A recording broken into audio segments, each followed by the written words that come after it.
Check জালিয়াতির মাধ্যমে যদি আপনার বিরুদ্ধে মামলা হয়ে থাকে তাহলে আপনি কিভাবে সেই মামলা থেকে প্রতিকার পাবেন, আজকে সেই বিষয়গুলো নিয়ে আলোচনা করব।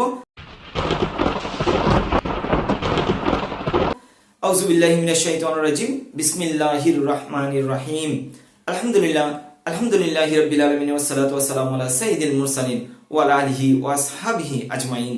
রব্বুল আলামিনের দরবারে লাখো কোটি কোটি গুণ শুকরিয়া জ্ঞাপন করতে বলছি আলহামদুলিল্লাহ, এবং রাসূল করিম সাল্লাল্লাহু আলাইহি ওয়াসাল্লামের উপর লাখো কোটি কোটি গুণ দরুদ ও সালাম পেশ করে শুরু করছি আমাদের আজকের আলোচনা। আলোচনার শুরুতেই সকলকে আমার সালাম জানাচ্ছি, আসসালামু আলাইকুম ওয়া রাহমাতুল্লাহি ওয়া বারাকাতুহু। আপনাকে যদি কেউ চেক জালিয়াতির মাধ্যমে যদি আপনাকে মামলা করে থাকে তাহলে আপনি কিভাবে প্রতিকার পাবেন সেই বিষয়গুলো, এবং যদি চেক হারিয়ে গিয়ে থাকে আপনি কিভাবে সেই চেক উদ্ধার করবেন, আরো বিস্তারিত বিষয় আলোচনা করব ইনশাআল্লাহ। আপনার যদি চেক হারিয়ে গিয়ে থাকে তাহলে অবশ্যই যত দ্রুত সম্ভব সংশ্লিষ্ট থানায় জিডি বা সাধারণ ডায়েরি করতে হবে, এবং যে ব্যাংকের চেক সেই ব্যাংকে অবগত করে অবশ্যই অ্যাকাউন্টটি স্থগিত করে রাখতে হবে। কোনো ব্যক্তি যদি তার কাছে প্রদত্ত ব্ল্যাঙ্ক চেক জালিয়াতির মাধ্যমে সৃজনপূর্বক মামলা দায়ের করে তাহলে ভুক্তভোগী ব্যক্তি অবশ্যই দণ্ডবিধি আইনে প্রতারণা এবং উক্ত আইনে 465 ধারায় জালিয়াতির মামলা দায়ের করতে পারবেন।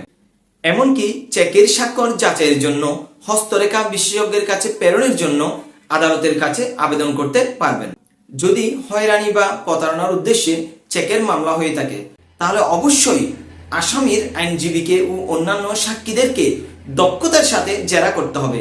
জেরায় যদি সত্য উদ্ঘাটিত হয়ে থাকে তাহলে অবশ্যই আসামি খালাস পাবেন, আসামি খালাস পাওয়ার সম্ভাবনা রয়েছে। এছাড়াও চেক ডিসঅনার বা কোয়াশমেন্টের জন্য সুপ্রিম কোর্টের হাইকোর্ট বিভাগে ফৌজদারি কার্যবিধির 561 এ ধারা মোতাবেক আবেদন করা যেতে পারে। এক্ষেত্রে মামলার প্রসিডিংসে কোনো ত্রুটি পরিলক্ষিত হলে আদালত তার সহজাত ক্ষমতায় মামলাটি স্থগিত বা শুনানি অন্তে খারিজ করতে পারে। চেক বাউন্সের মামলায় সাজা হলে কি করবেন? চেক ডিসঅনারের মামলায় সাজা হলে দণ্ডিত ব্যক্তি উচ্চ আদালতে আপিল দায়ের করার সুযোগ রয়েছে, তবে সেখানে অবশ্যই চেকের মধ্যে উল্লেখিত অর্থের 50% অর্থ আপনাকে আদালতে ব্যাংক চালানের মাধ্যমে অবশ্যই জমা করতে হবে। তবে আদালত বিশেষ বিবেচনায় 50% অর্থ কিস্তিতে পরিশোধের জন্য আদেশ দিতে পারবেন। এবার আসুন চেক বাউন্সের মামলায় সাজা ভোগ করলে টাকা পরিশোধ করতে হবে কিনা এই বিষয়ে। আপনি যদি চেক ডিসঅনারের মামলায় সাজাপ্রাপ্ত আসামি হন, সাজা ভোগ করেন, তারপরও আপনাকে অবশ্যই টাকা পরিশোধ করতে হবে। কারণ চেক বাউন্সের মামলায় বা চেক ডিসঅনারের মামলায় সাজা ভোগ করার পরও আপনার সেই অর্থ বহাল থাকে, অর্থদণ্ডটি বহাল থাকে, অবশ্যই আপনাকে সে অর্থ পরিশোধ করতে হবে। এবার আসুন জামানত হিসেবে রক্ষিত চেক দিয়ে মামলা দায়ের করা যায় কিনা। আপনি জামানত হিসেবে যে কোনো একটি প্রতিষ্ঠান থেকে কিংবা ব্যাংক থেকে আপনি ঋণ নিয়েছেন, সে ঋণ নেওয়ার সময় আপনি একটি চেক আপনি জামানত হিসেবে সেখানে দিয়েছেন। সেই চেক দিয়ে অবশ্যই যদি আপনি ঋণ নেওয়ার পর আপনি ঋণটি পরিশোধ করতে যদি আপনি ব্যর্থ হন তাহলে অবশ্যই ব্যাংক বা সেই আর্থিক প্রতিষ্ঠান অবশ্যই সেই চেকটি ব্যাংকে ডিসঅনারের মাধ্যমে ডিসঅনার করে অবশ্যই আপনার বিরুদ্ধে মামলা করতে পারবে। এক্ষেত্রে অর্থ ঋণ আদালতে মামলা হলেও চেকের মামলাটি আইনগতভাবে চলতে পারে।